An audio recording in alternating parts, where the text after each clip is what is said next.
നമസ്കാരം. CESന്റെ അഭിപ്രായ സർവേയിലേക്ക് പ്രേക്ഷകർക്ക് വീണ്ടും സ്വാഗതം. 6 ജില്ലകളുള്ള 60 സീറ്റുകളുള്ള മലബാറിന്റെ ചിത്രമാണ് ഞങ്ങൾ അല്പം മുമ്പ് അനാവരണം ചെയ്തത്. ഇനി മറ്റ് മേഖലയിലേക്ക് പോവുകയാണ്. ബിബീഷ്, അടുത്ത മേഖല എങ്ങനെയാണ് തിരിച്ചിരിക്കുന്നത്? മധ്യ കേരളം ആണ് രണ്ടാമത്തെ മേഖലയായിട്ട് എടുത്തിരിക്കുന്നത്. സെൻട്രൽ കേരള. എറണാകുളം, കോട്ടയം, ഇടുക്കി, തൃശ്ശൂർ ഇങ്ങനെ 4 ജില്ലകളെ കേന്ദ്രീകരിച്ചുകൊണ്ടുള്ള ഒരു സർവേയാണ് ഈ ഘട്ടത്തിൽ ഉൾപ്പെടുത്തിയിരിക്കുന്നത്. എറണാകുളം, കോട്ടയം, ഇടുക്കി, തൃശ്ശൂർ, ഇടുക്കി 4 ജില്ലകൾ. 4 ജില്ലകളെയാണ് ആലപ്പുഴ 1, 2, 3 ആലപ്പുഴയില്ല. 4 ജില്ലകൾ, ക്ഷമിക്കണം, ആലപ്പുഴയില്ല. ആലപ്പുഴ സൗത്തിലാണ് ഉൾപ്പെടുത്തിയിരിക്കുന്നത്. ഈ 4 ജില്ലകളെ എത്ര സീറ്റാണ് ടോട്ടൽ അവിടെ? 41 സീറ്റുകൾ. 41 സീറ്റുകളുള്ള 4 ജില്ലകളെയാണ് മധ്യ കേരളത്തിൽ നമ്മൾ ഇതിൻ്റെ ഒരു സൗകര്യത്തിന് വേണ്ടി ജോഗ്രഫിയിൽ പെടുത്തിയിരിക്കുന്നത്. എന്തായിരിക്കും അതിൻ്റെ ഫലം?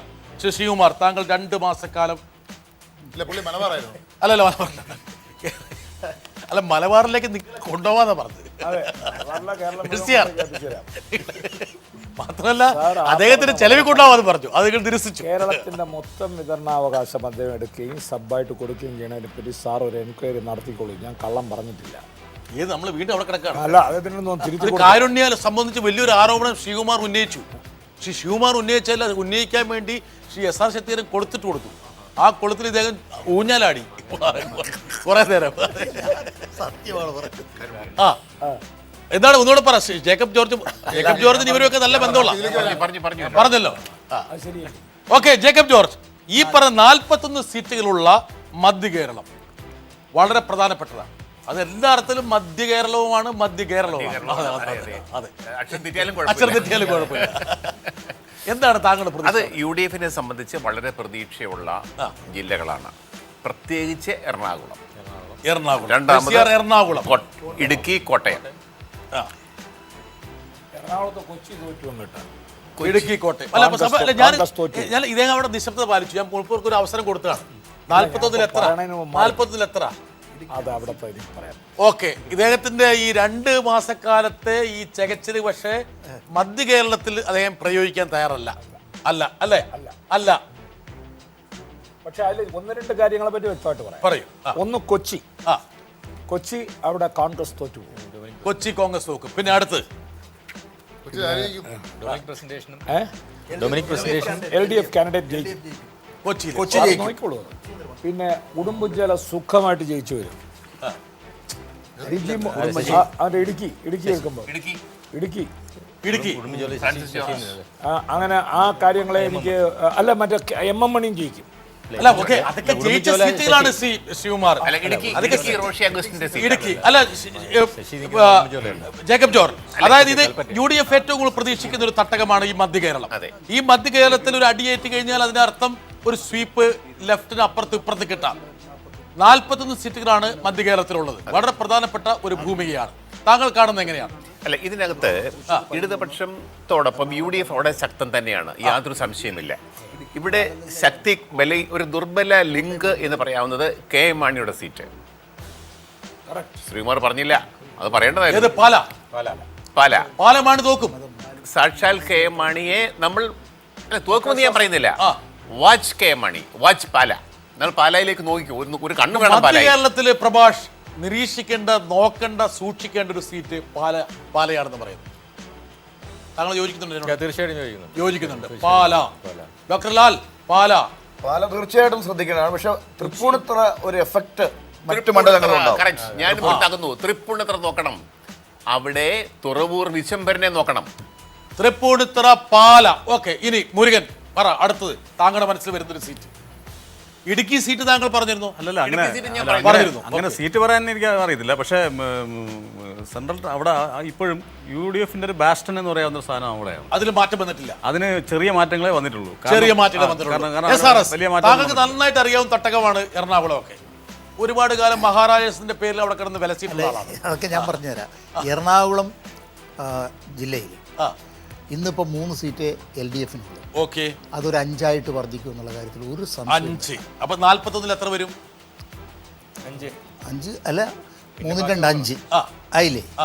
ഇടുക്കിയിൽ ഇപ്പോൾ ഉള്ളത് നിലനിർത്തും എന്നുള്ള കാര്യത്തിൽ. അപ്പൊ ഇടുക്കി സീറ്റ് പിടിച്ചെടുക്കില്ല. ഇടുക്കി സീറ്റ് അത് ഇടുക്കി സീറ്റ് ഇന്നുള്ളതെന്ന് ഞാൻ പറയുമ്പോൾ 2 എണ്ണം നിലനിർത്തുമെന്നാണ് ഞാൻ പറയുന്നത്. ഓക്കെ, ഒരു അവിത്തത ഇതിനകത്തുണ്ട്. എന്താ കാരണം വെച്ചാൽ റോഷി അഗസ്റ്റിനും ഫ്രാൻസി ജോർജും കൂടി ഏറ്റുമുട്ടുന്ന ഫ്രാൻസി ജോർജ് ജയിക്കും. MS കുമാർ. പിന്നെ പ്രധാനപ്പെട്ട പ്രശ്നം പൂഞ്ഞാർ, അതുകൂടെ നോക്കണം. പൂഞ്ഞാർ എന്താണ് താങ്കളുടെ പ്രഡിക്ഷൻ? തൽക്കാലം പ്രഡിക്ഷൻ ഇല്ല. തൽക്കാലം prediction പൂഞ്ഞാർ അൺപ്രഡിക്റ്റബിൾ. അത് പിന്നെ PC ജോർജ് ഇപ്പൊ ഇത് കഴിഞ്ഞ ഉടനെ വിളിച്ച് തെറി പറയുന്നത് കൊണ്ടാണ്. അല്ലെങ്കിൽ ജേക്കബ് ജോർജ് ശരിയല്ലേ? എനിക്ക് പേടിയുണ്ട്. മെഴ്സിയാറെ നോക്ക്, ഇവരൊക്കെയാണ് വലിയ വീരശൂര രാജവമ്പാല പത്രക്കാരെന്ന് പറഞ്ഞ് നടക്കുന്നത് കേട്ടാ. MS കുമാർ കണ്ട PC ജോർജ് ഫോൺ വിളിച്ച് തെറി പറയുന്ന ഒറ്റ പേടി കൊണ്ട്. പിന്നെ മിസ്റ്റർ മുരുകൻ പറഞ്ഞതുപോലെ എറണാകുളം, ഇടുക്കി, കോട്ടയം, തൃശ്ശൂർ ഈ 4ലും വളരെ വ്യക്തമായ ഭൂരിപക്ഷം അപ്പർ ഹാൻഡ് UDF ഉള്ളതാണ്. അത് നിലനിർത്തും. ഇല്ല 4 ജില്ലയിൽ. തൃശ്ശൂർ 13 സീറ്റുകൾ 13-ൽ 7 ആയിരുന്നു LDF. അപ്പർ ഹാൻഡ് ഇല്ല. ഓക്കെ, ആ 7 എന്നുള്ളത് ഇപ്പോൾ 9 ആയി വർദ്ധിക്കും. അതില് എഴുതി വെച്ചോളം കേട്ടോ ജേക്കബ് ജോർജ്. മണലൂർ, കൊടുങ്ങല്ലൂർ ഉൾപ്പെടെ. ഓക്കെ, അതായത് 2 സീറ്റ് വർദ്ധിപ്പിക്കും. അപ്പൊ താങ്കൾക്ക് തൃശ്ശൂർ നഗരം പത്മജ വേണുഗോപാലിന് താങ്കൾ കൊടുക്കാൻ തയ്യാറാകുന്നുണ്ടോ? അല്ല, ഇത് പ്രകടമായിട്ടുള്ള അപ്പർ ഹാൻഡ് ആണ്. പൊതുവിൽ LDF അനുകൂലമാണ്. ഓക്കെ, ജില്ലയാണ്. ഇനി എറണാകുളം എടുക്കുക. എറണാകുളത്ത് SRS പറഞ്ഞ കറക്റ്റ് 14-ൽ 3 ഉണ്ടായിരുന്നുള്ളൂ. അത് മിനിമം 6 ആയി വർദ്ധിക്കും. അപ്പൊ 2, 3, 5 അവിടെ തന്നെ കയറി. ഓക്കെ, അടുത്ത് പ്രകടമായിട്ട് ഇപ്പൊ കൊച്ചിയുടെ കാര്യം പറഞ്ഞു, കോതമംഗലം, കുന്നത്തുനാട് ഇതൊക്കെ ഓക്കെ അപ്പർ ഹാൻഡ് ഉണ്ട്. കോട്ടയം നേരത്തെ ഒരു ശ്രീ മെഴ്സിർ ഒരു കാര്യം ചോദിച്ചല്ലോ, BDJS UDF ബന്ധം ചോദിച്ചല്ലോ. ആ ബന്ധം ഉള്ള ഒരു സ്ഥലമാണ് തൃപ്പൂണിത്തുറ. പ്രധാനമന്ത്രി വന്ന് പ്രസംഗിച്ചു പോയതാണ് BJPക്ക് വേണ്ടി. അവിടുത്തെ BDJS ആരുടെ കൂടെയാണെന്ന് അത് സംശയമുണ്ടോ? വെള്ളാപ്പള്ളിയുടെ മാനസപുത്രനല്ലേ കെ ബാബു? ഇത് ഞാൻ പല കോൺസ്റ്റിറ്റ്യുവൻസികളും ഞാൻ കാണിച്ചു തരാം. ഇവിടെ എനിക്ക് മെഴ്സിയാറുടെ നിശബ്ദതയാണ് ഞാൻ ക്യാമറയിൽ ഒപ്പിയെടുക്കാൻ വേണ്ടി MS കുമാറും പറയണം. ക്യാമറയ്ക്ക് നിശബ്ദത ഒപ്പിയെടുക്കാൻ കഴിയുമെങ്കിൽ ഈ നിശബ്ദത ഒപ്പിയെടുക്കണമെന്ന് എനിക്ക് അപേക്ഷിക്കുന്നു. അല്ല, ഞാൻ അങ്ങനെ എടുക്കണ്ട. കോട്ടയം രാഷ്ട്രീയമാണ്. കോട്ടയത്ത് അത്ഭുതങ്ങൾ നടക്കും. 9-ൽ 2 ഉള്ളൂ LDF ഇപ്പോൾ. ആ 2 6 ആയിട്ട് വർദ്ധിക്കും. 6 ആയിട്ട് കുറച്ച് കടന്ന കൈയാണോ? ഭയങ്കരമായ മനക്കോട്ടയിലാണ് കോട്ടയം. അതിൽ ചങ്ങനാശ്ശേരി വരും. അതിൽ പാല വരും. ഞാൻ പാല ആദ്യം പറഞ്ഞു. പാല വരും. സംശയം വേണ്ട, പാല വരും. പൂഞ്ഞാർ വരും. പൂഞ്ഞാർ മൂപ്പർക്ക് പേടിയില്ല. പൂഞ്ഞാർ വരും, പാല വരും, ചങ്ങനാശ്ശേരി വരും. ഇങ്ങനെ വലിയ മാറ്റം ഉണ്ടാകാൻ പോകുന്ന ഒരു ജില്ലയാണ് കോട്ടയം ജില്ല. കുമാറെ, ഇത്രയും എന്താ പറയുക ശക്തമായ രീതിയിൽ 2 മുന്നണികളുള്ള വക്താക്കള് മെഴ്സിയാർ പറയുന്നു അവിടെ വലിയ തട്ടുകേടൊന്നും സംഭവിക്കില്ല, ഏറെക്കുറെ റീറ്റെയിൻ ചെയ്യുന്നു പറയുന്നു. പക്ഷേ MV ജോമാർ കണക്ക് വെച്ചാ പറയണം. സാധാരണ നിലയിൽ BJPയുടെ ഒരു ശക്തി കേന്ദ്രമാണ് ഈ പറഞ്ഞ ജില്ലകളെന്ന് പറയാൻ സാധിക്കില്ല. ഓക്കെ, പക്ഷെ ഒരുപാട് അത്ഭുതങ്ങൾ ഒളിച്ചു വെച്ചിട്ടുള്ള ഒരു തെരഞ്ഞെടുപ്പാണ് ഇപ്പോൾ ഈ മേഖലയെ സംബന്ധിച്ചിടത്തോളം BJP. അതിൽ നിർണായക ഘടകം ഇപ്പം ശ്രീ വിജയകുമാർ പറഞ്ഞതുപോലെ ഈ BDJSന്റെ അല്ല, വിജയകുമാർ സാറ് പിന്നെ അത്ഭുതങ്ങൾ ആഡ് ചെയ്ത് പോവുകയാണ്. പക്ഷെ അത് കൺസോൾട്ടേറ്റ് ചെയ്യണോ? ഓക്കെ, അതായത് പിന്നെ തൃശ്ശൂർ 9, പിന്നെ അദ്ദേഹത്തിന്റെ കണക്ക് പ്രകാരം എറണാകുളത്ത് 6, കോട്ടയം 6, ഇടുക്കി ഇപ്പോഴുള്ളത് 3 ആണ്. അത് 4 ആവും. ഇടുക്കി 3 ഇപ്പോൾ ഉള്ളത്. 3 അത് 4 ആവും. Plus Idukki 4. Francis George. Okay, 16, 9, 26 seat എന്ന് പറഞ്ഞാൽ 41-ൽ ഭൂരിപക്ഷമാണ് പുള്ളി പ്രൊഡിക്ട് ചെയ്യുന്നത്. മെഴ്സിയാർ എന്തായാലും അംഗീകരിക്കാൻ സാധ്യതയില്ല. മെഴ്സിയാർ മറ്റേ ഇടം ചുണ്ട് വെച്ചൊന്ന് ചിരിച്ചു, തള്ളിക്കളഞ്ഞു. കുമാർ പിന്നെ അത്ഭുതങ്ങൾക്ക് വേണ്ടിയിട്ട് കാതോർത്തോണ്ടിരിക്കുകയാണ്. കുമാറെ 10-40 വർഷമായിട്ട് ഈ അത്ഭുതത്തോണ്ട് കാതോർത്തിരിക്കുന്നത്. അങ്ങനെയൊന്നുമല്ല. നമ്മൾ ആരെങ്കിലും പ്രതീക്ഷിച്ചാണോ തിരുവനന്തപുരം നഗരസഭയിൽ 35 സീറ്റ് BJPക്ക് കിട്ടുമെന്ന്? അത് ശരി, ആരും പ്രതീക്ഷിച്ചു. 62 കിട്ടേണ്ടതാണ്. 35 കുറഞ്ഞു. അല്ലല്ല, അങ്ങനെ BJP എവിടെയെങ്കിലും ജയിക്കുമ്പോൾ നിങ്ങൾക്ക് അല്ല പിന്നെ മെഴ്സിയാർ അതായത് കുമാറിന് ഈ അത്ഭുതങ്ങളിൽ വിശ്വാസമുള്ള ഒരാളാണ്. അങ്ങനെയല്ലേ പുള്ളിക്ക് പറയാൻ പറ്റും. അതായത് മിറക്കിൾസിൽ, ബൈബിളിലൊക്കെ മിറക്കിൾസിൽ വിശ്വസിക്കുന്ന ആൾക്കാരെന്ന് പറയുന്നത് പോലെ കോർപ്പറേഷനില് 62 ഭൂരിപക്ഷം ഉണ്ടായിരുന്നു പാർലമെന്റിൽ, അത് 35 ചുരുങ്ങി, പകുതിയായി. കുമാർ, ഈ മധ്യകേരളത്തെ മുൻനിർത്തി താങ്കൾക്ക് സ്വപ്നങ്ങളുണ്ടോ? സ്വപ്നങ്ങളുണ്ട്, പക്ഷെ ആ സ്വപ്നം എന്താണെന്ന് പറയാൻ ഉദ്ദേശിക്കുന്നില്ല. ഇല്ല, ഓക്കെ. നമുക്ക് ഈ 41 സീറ്റുകളുള്ള 4 ജില്ലകളിലെ പ്രദാനം ചെയ്യുന്ന സെൻട്രൽ കേരളയുടെ CESന്റെ പഠനപ്രകാരമുള്ള തെരഞ്ഞെടുപ്പ് ചിത്രം എന്താണെന്ന് നമുക്ക് പരിശോധിക്കാം. വരട്ടെ. LDF 18 മുതൽ 21 വരെ. ശ്രീ എം വിജയകുമാറിന്റെ പ്രഡിക്ഷൻ 26 അതിനേക്കാൾ കുറവാണ്. UDF മേൽക്കൈ നിലനിർത്തുന്നു, പക്ഷേ സ്വാഭാവികമായിട്ട് ചെറിയ കുറച്ചിലുണ്ടാകുന്നു. എങ്കിൽ പോലും 20 മുതൽ 23 സീറ്റ് വരെ. ശ്രീ MS കുമാറിന്റെ സ്വപ്നവും അതുപോലെ തന്നെ മിറക്കിളും അത്ഭുതവും അവിടെ സാധ്യമാകുന്നില്ലെന്നാണ് ഈ പ്രഡിക്ഷൻ തെളിയിക്കുന്നത്. എങ്കിൽ പോലും 13.4 വോട്ട് ഉണ്ട്. അതായത് UDFന് 43% വോട്ടിന്റെ മേൽക്കൈയുണ്ട്, LDFന് 40%. മുരുകൻ, ഫെയർ ആണോ, കറക്റ്റ് ആണോ? ഞാൻ നേരത്തെ പറഞ്ഞല്ലോ, കാരണം അത് UDFന് എപ്പോഴും എല്ലാ ട്രഡീഷണൽ ആയിട്ട് ഒരു പറയാനുള്ള സ്ഥലമാണ്. പിന്നെ അതിൽ വലിയ മാറ്റം വേണമെങ്കിൽ ഇത് ഏറെക്കുറെ ശരിയാണോ? അത്ഭുതങ്ങൾ സംഭവിക്കണം. UDFന്റെ 23 അല്ല, അതിനേക്കാളും ഓക്കെ. അപ്പം രണ്ടുപേരും ദുഃഖിതരാണ്. മെഴ്സിയാറും ദുഃഖിതരാണ്, ശ്രീ എം വിജയകുമാറും ദുഃഖിതരാണ്. ദുഃഖിതനാണെന്നുള്ളതല്ല, ആണ്. എന്താ കാര്യത്തിൽ ശ്രീ എം വിജയകുമാർ 26 പ്രിഡിക്ട് ചെയ്തു, പക്ഷേ കിട്ടേണ്ട പരമാവധി 21 ഒരു 4-5 സീറ്റ് കുറവുണ്ട്. മെഴ്സിയാർ അതുപോലെ തന്നെ 4-5 സീറ്റ് കൂടി കൂടുതൽ കിട്ടുമെന്ന് വിചാരിക്കുന്നു. പിന്നെ MS കുമാറും ദുഃഖിതരാണ്. അവിടെ ഈ പറഞ്ഞ അത്ഭുതം അത്ഭുതത്തിന് സ്കോപ്പില്ല. BDJSന്റെ എഫക്ട് ഉള്ള ജില്ലകളാണ് ഈ 4. അതിൽ ഈ 2 പേർക്കും തുല്യമായിട്ടാണ് നഷ്ടം വരുന്നത്. BJPക്ക് എന്നാൽ സീറ്റിന്റെ കാര്യത്തിൽ ഗുണമില്ല, വോട്ടിന്റെ കാര്യത്തിൽ വോട്ടിന് കൊടുത്ത് ഗുണമുണ്ട്. അതാണ് ഡോക്ടർ ലാൽ കണ്ടെത്തൽ. ഇനി നമുക്ക് വേണമെങ്കിൽ 2011, 14, 15, 16 നോക്ക്. നമുക്ക് 11, 16 വേണം നോക്കാം. 2011 നോക്കുക, LDFന് 15 സീറ്റുകൾ കിട്ടിയപ്പോൾ UDFന് 26 സീറ്റ്. അതാണ് 2011. ഇതാണ് 2016 CESന്റെ പ്രഡിക്ഷൻ ആയിട്ട് വരുന്നത്. ഈ 15 എന്നുള്ളത് 18-ന് 21 ഇടയിലേക്ക് വരുന്നു. അതുപോലെ UDFന്റെ 26 എന്നുള്ളത് വ്യക്തമായി കുറഞ്ഞ് 20-23 എന്ന് വരുന്നു. അതായത് UDFന് ഒരു തിരിച്ചടി അവിടെ നേടുന്നുണ്ട്. പക്ഷെ എങ്കിൽ പോലും ഒരു തരത്തിൽ ഒരു ആന്റി ഇൻകംബൻസി വേവ് എന്ന് പറയാൻ പറ്റില്ല മധ്യകേരളം. പ്രഭാഷ്, UDFന് എഡ്ജ് ഉണ്ട്. അതായത് ഈ പറഞ്ഞ അഴിമതി തുടങ്ങിയ വിഷയങ്ങളൊന്നും, നമ്മൾ കണ്ട വിഷയങ്ങളൊന്നും ഈ മേഖലയെ വേണ്ട രീതിയിൽ ഇവിടെ ഈ നമ്മുടെ നഷ്ടപ്പെടുന്ന 6 സീറ്റിൽ പാല ഉണ്ടാവും എന്നുള്ള ഉറപ്പല്ലേ ജേക്കബ് ജോർജിന്? ഞാൻ പാല വാച്ച് ചെയ്യേണ്ട ഒരു മണ്ഡലമാണ്. അല്ല, പോകുന്നത് താങ്കൾ നേരത്തെ പറഞ്ഞു, വിജയകുമാർ പറഞ്ഞില്ല. പാല നമ്മൾ സൂക്ഷിച്ച് നോക്കിക്കൊണ്ടിരിക്കണം എന്ന് മാത്രമേ ഞാൻ പറയുള്ളൂ. സംസ്കൃതത്തിലാണ് ജേക്കബ് ജോർജ് പറഞ്ഞത്. പാല തോക്കും. ഇതാ പാലയിൽ ശ്രീ കെ എം മാണി തോക്കുമെന്ന് ശ്രീകുമാർ. 1 മാസം ഞാൻ അവിടെ ഷൂട്ടിങ്ങിനുണ്ടായിരുന്നു. 2 മാസം. അല്ല സാറേ, പറയണത് വെറുതെ പറയണമെങ്കിൽ ഞാൻ അല്ലല്ല അങ്ങയുടെ വാക്കുകളെ പിടിച്ചോണ്ട് വേണമെങ്കിൽ ഞാൻ ഇപ്പൊ സംസാരിച്ച് കാണിച്ചു തരാം. അതല്ല വേണ്ടത്, സത്യം. അതോ എങ്ങനെയൊന്ന് കേൾക്കൂ. ഇത് 2 മാസം എല്ലാ ഷൂട്ടിങ്ങും മാറ്റി കേരളത്തിൽ പോയത്. ഞാൻ ഷൂട്ടിംഗ് ആയിട്ട് അവിടെ കിടന്നു ഒരു പടത്തിന് വേണ്ടി. അതിന് മുമ്പ് അവിടെ വന്ന് സർവ്വ രാഷ്ട്രീയക്കാരും പറയുമ്പോഴും ഞങ്ങൾക്ക് അറേഞ്ച് ചെയ്യണ സർവ്വസാധാരണക്കാരും പറഞ്ഞു മാണി സാറിനെ ഇത്തവണ ഇവിടുന്ന് കെട്ടിച്ചിരിക്കുന്നു. എന്താന്ന് പറഞ്ഞാൽ അവിടുത്തെ ഒരു കാര്യത്തിനും അങ്ങനെ ചെയ്തിട്ടില്ല. ഈ മരിക്കുമ്പോൾ കരയാനല്ലാതെ അത് ജനം തിരിച്ചറിഞ്ഞിരിക്കുന്നു എന്ന് പറഞ്ഞു. മരിക്കുമ്പോഴത്തേക്ക് ആള് തെറ്റി പേരും പറഞ്ഞ് കരയുമെന്നാണ്. മനസ്സിലായില്ലേ? അത് കഴിഞ്ഞിട്ട് അങ്ങേരുടെ വീട്ടിന്റെ ഏരിയയിൽ പോകുമ്പോഴത്തേക്ക് പോലും ആക്ഷേപിച്ചുകൊണ്ട് ആളുകൾ പോകണമെന്ന് ഞാൻ നേരിട്ട് കണ്ടാണ്. ആ റൂട്ടിൽ നിന്ന് ഇങ്ങനെ ആ കയറ്റം കയറുന്നത്. ഒരു സെക്കൻഡ് ജേക്കബ് ജോർജ്, താങ്കൾ അടിക്കുന്നു. ഇവിടെ ഏറ്റവും കൂടുതൽ പാലയെ കുറിച്ച് ആധികാരികമായിട്ട് പറയാൻ കഴിയുന്നത് മാണി സാറിന്റെ പാലയുടെ സ്പന്ദനങ്ങൾ ഒരുപോലെ ഉൾക്കൊള്ളാൻ കഴിയുന്നത് ജേക്കബ് ജോർജിനാണ്. ജേക്കബ് ജോർജിനെ കടക്കാൻ പോകുള്ളൂ. ജേക്കബ് ജോർജ് ആ മേഖലയിൽ പൂഞ്ഞാറിലെ മറ്റേ അദ്ദേഹം കൂടെ നിന്നോണ്ട് മാണിയുടെ അടുത്ത് കൂടെ നിന്നപ്പോഴത്തേക്ക് 5000 വോട്ടിനെ ചെയ്തിട്ടുള്ളൂ. നമ്മുടെ അദ്ദേഹത്തിന് PC ജോർജിന് അവിടെ വളരെ വേറുള്ള മണ്ഡലമാണ്. പൂഞ്ഞാർ മണ്ഡലത്തിൽ നിന്ന് 3 പഞ്ചായത്തുകളാണ് കഴിഞ്ഞ ഡിലിമിറ്റേഷനിലെ പാലയിലേക്ക് ചേർത്തത്.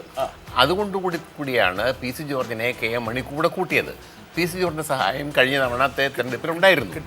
അതുകൊണ്ട് നമ്മൾ എന്നിട്ടും മണിക്ക് ഭൂരിപക്ഷം കിട്ടിയത് 5000 ഉള്ളൂ. അപ്പൊ താങ്കൾ പറഞ്ഞു വരുന്നത് വരികൾക്കിടയിലൂടെ പറഞ്ഞു വരുന്നത് മാണി തോക്കുന്നതിനാണ് താങ്കൾ പറഞ്ഞു വരുന്നത്. അതിനാണ് ശ്രീകുമാരൻ പറയുന്നത്. Shri M S Kumar, Shri K M മാണിയെ പോലൊരു അധികായകൻ ഇതുവരെ തോൽവി എന്താണെന്ന് കാണാത്ത അരനൂറ്റാണ്ട് തികച്ച ഒരു പാർലമെന്റേറിയൻ അവിടെ വീഴുമെന്നാണ് ഇവർ പറയുന്നത്. ഇത്രയും അഴിമതി നടത്തിയ ഒരാൾ ഒരു തെരഞ്ഞെടുപ്പിൽ പരാജയപ്പെട്ടില്ലെങ്കിൽ ജനാധിപത്യത്തിന് എന്തെങ്കിലും അർത്ഥം വേണ്ടേ? നോട്ടെണ്ണുന്ന മിഷൻ വാങ്ങി വീട്ടിൽ വെച്ചിട്ട് രാഷ്ട്രീയ പ്രവർത്തനം നടത്തുന്ന ഒരാൾ ഒരു തെരഞ്ഞെടുപ്പിൽ പരാജയപ്പെടണ്ടേ? നമ്മുടെ ജനാധിപത്യം അത്രയെങ്കിലും മര്യാദ കാണിക്കണ്ടേ? പാലയ്ക്ക് വേറൊരു ജനപ്രതിനിധി ഇതുവരെ ഉണ്ടായിട്ടില്ല.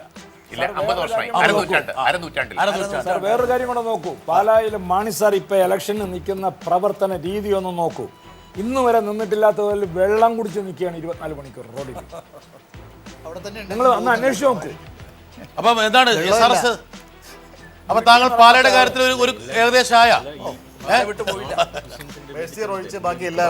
പുതുപ്പള്ളി പോയി. ഓക്കെ, ഇവിടെ നമ്മള് ഒരു കാര്യം കൂടി പറയും, നമുക്ക് സാന്ദർഭികമായിട്ട് പറയാം. താങ്കൾ വാച്ചിയുടെ മണ്ഡലമാണ്. ഒരു പുതിയ കേരള കോൺഗ്രസ് നമ്മുടെ കേരള രാഷ്ട്രീയത്തിൽ വന്നിട്ടുണ്ട്. അവരുടെ 2 സ്ഥാനാർത്ഥികൾ അവിടെ നിൽക്കുന്നുണ്ട്. 2-3 സ്ഥാനാർത്ഥികൾ, ആകെയുള്ള 4-3 സ്ഥാനാർത്ഥികളും പൂഞ്ഞാറിലെ PC Joseph, Francis George, Changanassery, Poonjar, Idukki.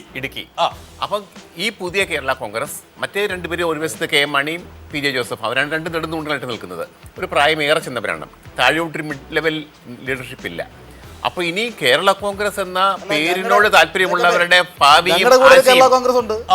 അതെന്താ നിങ്ങൾ PC തോമസിന്റെ കേരള കോൺഗ്രസ് ഞങ്ങളുടെ കൂടെ ഇല്ല? നിങ്ങൾ അതല്ല, പിന്നെ MS കുമാർ PC തോമസിനെ അവിടെ പാലയിൽ നിർത്താൻ വേണ്ടി നിങ്ങൾ ആഗ്രഹിച്ചു, അത് നിൽക്കാതെ എന്താ പോയത്?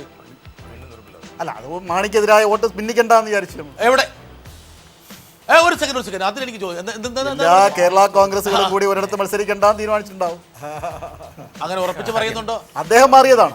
അദ്ദേഹത്തിന്റെ വ്യക്തിപരമായ ചില അസൗകര്യങ്ങൾ പറഞ്ഞിട്ട് മത്സരിക്കാത്തത്. ആദ്യം മത്സരിക്കുന്നത് അദ്ദേഹം തന്നെ പറഞ്ഞു. അപ്പൊ ഞാൻ മനസ്സിലാക്കുന്നത് അത് കഴിഞ്ഞ് അദ്ദേഹത്തിന്റെ കുടുംബപരമായ എന്തോ കുടുംബത്തിൽ ഇത്രേ പ്രശ്നമുണ്ട്. നമ്മൾ അങ്ങനെയുള്ള കാര്യങ്ങൾ നമ്മൾ ഈ ചർച്ച വരുന്നതിൽ സാങ്കത്യമില്ല. പക്ഷെ എങ്കിൽ പോലും ഒരു ഫൈറ്റ് ഉണ്ടാകുന്നത് വേണമെങ്കിൽ ഒഴിവായി പോയി എന്ന് വേണമെങ്കിൽ പറയാവുന്നതാണ്. പക്ഷെ എങ്കിൽ പോലും അവിടുത്തെ NDA സ്ഥാനാർത്ഥി മോശക്കാരനല്ല. മോശക്കാരനല്ല, നല്ല സ്ഥാനാർത്ഥി. അത് കുമാറിനോട് യോജിക്കുകയാണ്. ഇനി മധ്യ കേരളത്തില് BJPയുടെ വോട്ട് വർദ്ധിക്കുന്നു, 14% ആകുന്നു, 13 സംതിങ്. പക്ഷേ സീറ്റുകളുടെ സാധ്യത അവിടെ കാണുന്നില്ല. എങ്കിൽ പോലും കുമാർ അവിടെ ഒരുപാട് സ്വപ്നം നെയ്ത് കൂട്ടിയിട്ടുണ്ട്. 14% വോട്ട് ഷെയർ ഉള്ളത് സീറ്റ് വരില്ല എന്ന് പറയുന്നത് കുറച്ചൊരു കാര്യമാണ്. കുമാറെ ഞാൻ നിരാശപ്പെടുത്തില്ല. കുമാർ ജേക്കബ് ജോർജ്, കുമാർ ശ്രദ്ധ പതിപ്പിക്കുന്ന ഒരു മണ്ഡലമാണ് നാട്ടിക. ഇതാണ് കുമാറിന്റെ പാർട്ടി റഡാറിൽ വെച്ചിരിക്കുന്ന ഒരു മണ്ഡലം. എനിക്ക് മാരാർ ഭവനിൽ നിന്ന് കിട്ടിയിട്ടുള്ള തുണ്ട് കടലാസിൽ ഈ ഇതിന്റെ പേരുണ്ട്. അപ്പോൾ അത് വെച്ച് നമ്മൾ പരിശോധിച്ചപ്പോൾ ആ തുണ്ട് കടലാസൊന്നും കുമാറിന് കിട്ടില്ല, പക്ഷേ എനിക്ക് കിട്ടും, എനിക്ക് ഉറപ്പായിട്ട് അറിയാം. ഓക്കെ, ഇനി നിയമസഭ 2011 നോക്കുക, BJP വളരെ പുറകിലാണ്. LDF 64, UDF 48,000, BJP 11,000. ലോകസഭയില് LDF 60,000, 46,000 UDF, BJP 16,000. 2015 BDJs ഉള്ള സമയത്ത് പോലും 23,159 വോട്ടാണ് BJPക്ക് അവിടെ കിട്ടിയത്. ഒരുപക്ഷെ അതിനേക്കാൾ ഇരട്ടി വോട്ടാണ് മറ്റ് 2 മുന്നണികൾ കിട്ടിയത്. ഇവിടെ എങ്ങനെയാണ് കുമാറെ അത്ഭുതം സംഭവിക്കുക? നോക്കാം. ഇവിടെ ആർക്കെങ്കിലും പ്രതീക്ഷ BJPക്ക് വേണ്ടി കൊടുക്കാൻ തയ്യാറുണ്ടോ? ഇല്ല, ആരുമില്ല. ഇവിടെ ബേഴ്സിയാറില്ല, ശ്രീ എം വിജയകുമാറില്ല, SRS ഉണ്ടോ? ഇല്ല. ഓക്കെ, BJP ജയിക്കുമെന്നല്ല, പക്ഷെ അവിടെ BDJസിന്റെ ഒരു എഫക്ട് ഉണ്ടാകുന്ന ഒരു മണ്ഡലം. അത് എഫക്ട് ഉണ്ടല്ലോ, അതുകൊണ്ടാണല്ലോ 14,23,000 ആയത്. അല്ല, സി പ്രഭാഷ് നോക്ക്, 64,000 വോട്ട് കൊണ്ടാണ് അത് 48,000-ലേക്ക് ഈ പറഞ്ഞ പോലെ 2015 കുറയാനുള്ള കാരണം സ്വാഭാവികമായിട്ടും ഈ വോട്ടുകളിൽ ഒരു ഭാഗം BDJs കൊണ്ടുപോയതുകൊണ്ടാണ്. അതിന് കൂടുതൽ പോകാനുള്ള സാധ്യത ഉണ്ടോ മുരുകൻ? ഉണ്ടോ? വലിയ വ്യത്യാസം വരില്ല, മാർജിൻ വലുതായിട്ട് കിടക്കില്ലേ? ശ്രീകുമാർ ഉണ്ടോ? ഓക്കെ, നമുക്ക് നാട്ടിക കഴിഞ്ഞു. ഇനി അടുത്തത് ശ്രീ MS കുമാർ മൈക്രോസ്കോപ്പിലൂടെ നോക്കുന്ന മറ്റൊരു മണ്ഡലം കൊടുങ്ങല്ലൂർ. ഇതാണ് കൊടുങ്ങല്ലൂർ സ്ഥിതി. ബിബീഷ്, കൊടുങ്ങല്ലൂർ പറയൂ. കൊടുങ്ങല്ലൂർ മണ്ഡലത്തിൻ്റെ അവസ്ഥയും ഇത് തന്നെയാണ് നമ്മൾ കണ്ടത്. നമ്മൾ ഒരിക്കലും ഒരു CS സർവേയിൽ പ്രത്യേകിച്ച് ഒരു മണ്ഡലം ബേസായി ഞങ്ങൾ ഇവിടെ പറയാൻ എനിക്ക് ഈ ഒരു ബാറ്റൺ എനിക്ക് അങ്ങോട്ട് കൊടുക്കാൻ താല്പര്യമില്ല. കാരണം വെച്ചാൽ ഇത് ഈ കണക്ക് എൻ്റെ കണക്ക്. എന്താ കാരണം വെച്ചാൽ എനിക്ക് 100% അറിയായിരുന്നു കുമാർ ഇതെടുത്തിരുന്നു എന്നുള്ളതുകൊണ്ട് തന്നെ ഞാനത് പ്രിപ്പയർ ആക്കി വെച്ചിരിക്കുന്നതാണ്. അതായത് കുമാറിൻ്റെ പ്രതീക്ഷകളുടെ മുകളിൽ കുമാറിൻ്റെ സ്വപ്നം എങ്ങനെയായിരിക്കാം, ഏത് മണ്ഡലങ്ങളെ ചുറ്റിപ്പറ്റിയായിരിക്കാം എന്നുള്ളത് വെച്ചാൽ നോക്കുകയാണ്.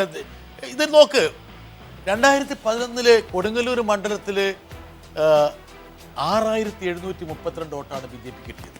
2014 ലോക്സഭയിൽ വന്നപ്പോൾ 18,000 നോക്ക്. 2015 33,000 വോട്ടുകളാണ് BJP വാങ്ങിയത്. അത് ഇതിനേക്കാൾ എത്രയോ ആകാമെന്നുള്ള അതാണ് പ്രതീക്ഷ. കണ്ട ഇവിടെ ഈ 33,000 ഇതേ ശതമാനത്തോതിൽ വളരുകയാണെങ്കിൽ മാത്രമേ ഇതിനെ അതിജീവിക്കാൻ പറ്റുള്ളൂ. എന്താ കാരണം? ഇവിടെ 63,000 വോട്ടും 33,000 വോട്ടും തമ്മിലുള്ള മത്സരത്തിലാണ്. എത്തുവോ വിഷയം വിജയകുമാർ? 2014 18,000 ഉറപ്പായിട്ട് പുതുതായി ആകാമെങ്കിൽ മെസ്സിയാർ ഇവിടെ സാധ്യതയുണ്ടോ? ഇതിപ്പോ കിട്ടാവുന്നതിന് പരമാവധി വോട്ടാണ് ഈ തദ്ദേശത്ത് കിട്ടിയിരിക്കുന്നത്. ഇനി പോവില്ല. BDS കൂടെ ചേർന്ന വോട്ടല്ലേ ഇത്? ഇനി പോകാൻ സാധ്യതയില്ല. അവിടെ LDF ജയിക്കും. ഓക്കെ, അപ്പം ഈ രണ്ട് മധ്യ കേരളത്തില് പിന്നെ കുമാർ ഉന്നം വെക്കുന്ന 2 മണ്ഡലങ്ങളിലും സാധ്യതയില്ലെന്നാണ് സ്വതന്ത്ര നിരീക്ഷകർ ഉൾപ്പെടെയുള്ള ആൾക്കാർ ഏകകണ്ഠേന പറയുന്നത്. കുമാർ മാത്രമാണ് അവിടെ. തൃപ്പൂണിത്തുറ നമ്മുടെ റഡാറിലുണ്ടോ? തൃപ്പൂണിത്തുറ ഒരു പരീക്ഷണ കേന്ദ്രമാണ്. തുറവൂർ അതിപ്പോഴാണ് കുറച്ചും കൂടെ അത് ഷാർപ്പായത്. ഞാനത് കാണിക്കാം കുമാറെ. പക്ഷെ ഞാൻ അത്രത്തോളം കുമാർ തൃപ്പൂണിത്തുറയുടെ മുകളിൽ ഒരു സ്വപ്നം കാണുന്നതായിട്ട് എനിക്ക് അറിയില്ലായിരുന്നു. അത് നേരത്തെ മിനിങ്ങാന്ന് വരെ സ്വപ്നം ഉണ്ടായിരുന്നില്ല എന്നാണ് ഞാൻ അറിഞ്ഞത്. ഇന്ന് പെട്ടെന്ന് വേണമെന്ന് സ്വപ്നം അത് പോയത്. അടുത്ത് നമുക്ക് ഒരു പക്ഷേ സൗത്തിലേക്ക് പോകേണ്ട സമയമുണ്ട്. അപ്പോൾ മധ്യ കേരളത്തിൽ UDFന് ഒരു മേൽക്കൈമ നമ്മൾ പ്രകടമാകുന്നു. സർക്കാർ വിരുദ്ധ വികാരമൊന്നും മധ്യ കേരളത്തിൽ കാണുന്നില്ല. LDFനേക്കാൾ മുന്നിട്ട് നിൽക്കുന്നു. BJPയുടെ വോട്ട് ശതമാനം വർദ്ധിക്കുന്നു. പക്ഷേ സീറ്റുകളൊന്നും നമ്മൾ കാണുന്നില്ല. ഇതാണ് മധ്യ കേരളത്തിൻ്റെ ചിത്രം. നമസ്കാരം. CASന്റെ അഭിപ്രായ സർവേയിലേക്ക് പ്രേക്ഷകർക്ക് വീണ്ടും സ്വാഗതം. മലബാറും കഴിഞ്ഞ് മധ്യ കേരളവും കഴിഞ്ഞ് നമ്മൾ തെക്കൻ കേരളത്തിലേക്ക് പ്രവേശിക്കുകയാണ്. എന്താണ് തെക്കൻ കേരളത്തിൻ്റെ തിരഞ്ഞെടുപ്പ് ചിത്രം? 39 സീറ്റുകളാണ് തെക്കൻ കേരളത്തിലുള്ളത്. നമ്മുടെ പരിഗണനയ്ക്ക് വരുന്ന ജില്ലകൾ ആലപ്പുഴ, പത്തനംതിട്ട, കൊല്ലം, തിരുവനന്തപുരം. ഒരുപക്ഷെ നേരത്തെ ഇവിടെ ചർച്ചയിൽ പറഞ്ഞതുപോലെ ഇടതുപക്ഷത്തിന് മേൽക്കോയ്മ വേണമെങ്കിൽ മലബാറിലുണ്ടാകാം. UDFന് വേണമെങ്കിൽ മേൽക്കോയ്മ നമ്മൾ അജിത്തിൻ്റെ അഭാവത്തിൽ നമ്മൾ പരിശോധിച്ചപ്പോൾ UDFൻ്റെ മേൽക്കോയ്മ മധ്യ കേരളത്തിൽ നിലനിൽക്കുകയാണ്. ഒരു 3-5 സീറ്റുകൾ കുറവ് വരുന്നുണ്ടെങ്കിൽ പോലും ശ്രീ KM മാണി പാലയിൽ തോക്കുമെന്ന് ജേക്കബ് ജോർജിനെ പോലുള്ള ആൾക്കാർ പ്രവചിച്ചെങ്കിൽ പോലും അവിടുത്തെ മേൽക്കോയ്മ നിലനിൽക്കുകയാണ്. പക്ഷേ നേരത്തെ SR ശക്തിധരൻ പറഞ്ഞതുപോലെ ആര് ഭരിക്കണമെന്ന് തീരുമാനിക്കുന്നതിന് ഭൂമിക ഒരുപക്ഷെ തെക്കൻ കേരളമാണ്. അവിടെയുള്ള ഫ്ലക്ച്വേഷൻസ് ആണ് മുരുകൻ ഒരുപക്ഷെ ഭരണത്തെ എല്ലാ കാലത്തും മുരുകൻ അക്കാര്യത്തിൽ ഒരു തികഞ്ഞ പ്രാദേശികവാദിയാണ്. അതല്ല എല്ലാ കാലത്തും അങ്ങനെയായിരുന്നു. സ്ഥിതിവിവര കണക്കുകൾ വെച്ചിട്ട് എല്ലാ കാലത്തും അങ്ങനെയായിരുന്നു. അല്ലെങ്കിൽ വിജയകുമാർ സാർ പറയട്ടെ. CM വിജയകുമാറിന് അങ്ങനെ ഒരു പ്രാദേശികവാദിയാകാൻ പറ്റാത്തതുകൊണ്ട് അതല്ല. നാട്ടിലൊക്കെ രാഷ്ട്രീയം ഇങ്ങനെ അസ്ഥി പിടിച്ചതാണ്. നിങ്ങളുടെ കമ്മ്യൂണിസ്റ്റ് പാർട്ടിക്ക് വോട്ട് ചെയ്താൽ അത് തന്നെ ചെയ്യുള്ളൂ എന്ന് പറഞ്ഞ് നിൽക്കും. പ്രാദേശിക ഇവിടെ അങ്ങനെയല്ല. നിങ്ങളെ പോലെ അവസരവാദികളല്ല ഞങ്ങൾ. അതാണ് കാരണം. ഇവിടെ അവസരവാദമല്ല, ഇവിടെയാണ് ജനാധിപത്യം. കൊള്ളാമെങ്കിൽ നമ്മൾ വീണ്ടും അംഗീകരിക്കും. ഇല്ലെങ്കിൽ അപ്പോഴേ. ഇവിടെയാണോ ജനാധിപത്യം? പിന്നെ തീർച്ചയായിട്ടും അതല്ലേ ആ കുമാർ പറഞ്ഞോട് ഞാൻ പൂർണ്ണ യോജിക്കുക. നിങ്ങളെ രണ്ടുപേരെ യോജിപ്പിക്കാൻ വേണ്ടി ഞാൻ ഒരുപാട് നേരമായി ശ്രമിച്ചുകൊണ്ടിരിക്കുകയാണ്. നിങ്ങൾ തമ്മിൽ വലിയ യോജിപ്പാണ് CM വിജയകുമാർ ഇടയ്ക്ക് പറയുന്നുണ്ടായിരുന്നു. അല്ല, കാര്യം പറയുമ്പോൾ നമ്മളത് 87 മുതലുള്ള കണക്കുകൾ 87 മുതലുള്ള കണക്കുകൾ പരിശോധിച്ചാൽ അതാണ് മാറ്റം വന്നിട്ടില്ല. 87-ൽ 14-ൽ 13 സീറ്റുകൾ നേടിയ ജില്ലയാണ് LDF. അതുകൊണ്ടാണ് LDF 87 അധികാരത്തിൽ വന്ന അങ്ങനെയാണ്. ശ്രീ ബിബീഷ്, ഈ ജില്ലകൾ 4 ജില്ലകൾ ഈ പറഞ്ഞ പോലെ പത്തനംതിട്ട, ഓരോ ജില്ലയ്ക്ക് ഓരോ സ്വഭാവമുണ്ട്. അതുപോലെ തന്നെ കൊല്ലം, അതുപോലെ തന്നെ തിരുവനന്തപുരം, പിന്നെ ഏത് ജില്ലയായിരുന്നു? ആലപ്പുഴ. ഇത് ഓരോ ജില്ലയിലും ഓരോ പാർട്ടിക്ക് ഇപ്പം തിരുവനന്തപുരം ഒരുപക്ഷെ കഴിഞ്ഞ പ്രാവശ്യം ഒരു സമാസമോ അല്ലെങ്കിൽ UDFന് മേൽക്കോയ്മയായിരുന്നു. കൊല്ലത്ത് മേൽക്കോയ്മ. അടുത്തത് കൊല്ലത്ത് LDFന്റെ ഒരു മേൽക്കോയ്മ ഉണ്ടായിരുന്നു. പത്തനംതിട്ടയിൽ അത്ഭുതകരമായിട്ട് ഇടതുപക്ഷം കുറച്ച് സീറ്റുകൾ വിജയിച്ചിരുന്നെങ്കിൽ പോലും ഒരു രാഷ്ട്രീയ ഭൂമികയിൽ ഒരുപക്ഷെ UDF ആയിരുന്നു. ആലപ്പുഴ LDF. ഇതാണ് ചിത്രം. എന്താണ് 2016-ൽ ബിബീഷ് കോർഡിനേറ്റർ ആയിട്ടുള്ള CS സർവേ പ്രവചിക്കുന്ന ഫലം എന്താണ്? LDF 39 സീറ്റിൽ 25 മുതൽ 27 സീറ്റ് വരെ, UDF 12 മുതൽ 14 സീറ്റ് വരെ, BJP 0 മുതൽ 2 സീറ്റ് വരെ നേടാം. ശതമാനക്കണക്ക് LDF 42.7%, UDFന്റെ വോട്ടിംഗ് ശതമാനം ഗണ്യമായിട്ട് താഴുന്നു 37.1%, BJPയുടേത് ഗണ്യമായിട്ട് ഉയരുന്നു 18.3%, മറ്റുള്ളവർ 1.9%. ഇതാണ് 2016 ഒരുപക്ഷെ ഈ നിമിഷം വോട്ടെടുപ്പ് നടന്നാൽ ഈ ഭൂമികയിൽ ഉണ്ടാകാൻ പോകുന്ന ഒരു തെരഞ്ഞെടുപ്പ് ചിത്രമെന്നാണ് പറയുന്നത്. ശിവകുമാർ, ഇതിൽ തൃപ്തനാണ് താങ്കൾ? അല്ല, കുറച്ചുകൂടെ സീറ്റ് LDF കിട്ടാൻ സാധ്യതയാണ് ഞാൻ കാണുന്നത്. കുറച്ചുകൂടെ എന്റെ ശിവകുമാർ, അതായത് ഈ രണ്ട് BJP 2 സീറ്റ് അവിടെ വരില്ല. ദയവായിട്ട് കൺഫ്യൂഷൻ ഉണ്ടാകരുത്. 02 എന്ന് പറഞ്ഞാൽ അത് 0യും ആകാമെന്നുണ്ട്. ശ്രീകുമാറിന് ആശ്വാസമായി. 0യും ആകാം. ഓക്കെ, 0യും ആകാം. അതാണ് പ്രധാനം. അല്ല, കുറച്ചുകൂടെ LDF ലീഡ് വരുമെന്നാണ് എൻ്റെ വിശ്വാസം. ഒരുപക്ഷെ ഇത് ശിവകുമാറിന്റെ ഒരു ഈ പറഞ്ഞ മനസ്സിലെ ആഗ്രഹമായിരിക്കും. മുരുകന് എന്താണ് ഇതിനെ കുറിച്ച് അഭിപ്രായം? അല്ല, ഇതിന് 2 ജില്ലകൾ, തിരുവനന്തപുരം, ആലപ്പുഴ, കൊല്ലം, 3 ജില്ലകളാണ് ഇതിനകത്ത് ക്രൂഷ്യലാവുന്നത്. ഈ 3 ജില്ലകളിൽ ഒരു മാറ്റം ഉണ്ടാകുമ്പോഴാണ് ഇടതുപക്ഷം അധികാരത്തിൽ വരുന്നത്. അപ്പൊ ഇത് പ്രകാരം ഇതിപ്പം ഇത് ഏതാണ്ട് ശരിയാവാൻ സാധ്യതയുണ്ട്. പക്ഷെ എന്താ പറയുക, ഇത്രയും സീറ്റ് 27 സീറ്റുകളൊന്നും കിട്ടണമെന്നില്ല. ഇല്ല, 25 മുതൽ 25 ആകാം. അത്രയൊന്നും വരണമെന്നില്ല. ഒരുപക്ഷെ എനിക്ക് ഇതിനകത്തൊരു രസകരമായ ഒരു കാര്യം, 2011 എന്തായിരുന്നു നമ്മൾ പരിശോധിച്ചു. ഓക്കെ, അതാണ് പ്രധാനം. അവിടെയാണ് ശ്രീകുമാറിന്റെ വിഷമം ഞാൻ കാണുന്നത്. എന്താ കാരണം, 2011 ഇടതുപക്ഷത്തിന് നോക്കുക 25 സീറ്റ് അവിടെ ഓൾറെഡി ഉണ്ട്. വലിയ മാറ്റം അവിടെ കാണുന്നില്ല. SRS 25 സീറ്റ് അവിടെ ഓൾറെഡി ഉണ്ട്. അന്നത്തെ ഒരു ഫാക്ടർ ഉണ്ടായിരുന്നു. ജോസഫും പുതുശ്ശേരിക്ക് തിരുവല്ല സീറ്റ് നിഷേധിക്കപ്പെടുന്നു. ഓർത്തഡോക്സ് വിഭാഗം ഒരു ഫാക്ടർ ഉണ്ട്. അതുകൊണ്ടാണ് അതിനർത്ഥം 2011 വാങ്ങിയ സീറ്റുകളിൽ വലിയ വർധനവ് LDF ഉണ്ടാകില്ല എന്നല്ലേ പറഞ്ഞില്ല? ഉണ്ടാകില്ലെന്ന് ഞാൻ പറയുന്നില്ല. ഇപ്പൊ അതുപോലെ വേറെ ഫാക്ടർ കാണും, ഉണ്ട്. ഇപ്പോഴത്തെ അന്നത്തെ ചെറിയ ഫാക്ടറാണ് ഈ പറഞ്ഞൊന്നും വലിയ ഫാക്ടർ. ഇതിനോട് താങ്കൾ യോജിക്കുന്നുണ്ടോ? ഞാൻ ഇതിനോട് യോജിക്കും. എനിക്ക് യോജിക്കാൻ പറ്റില്ല. കാരണം ഞങ്ങളുടെ കണക്കിൽ തിരുവനന്തപുരം ജില്ലയിൽ തന്നെ ഞങ്ങൾക്ക് 9 സീറ്റ് ഉറപ്പാണ്.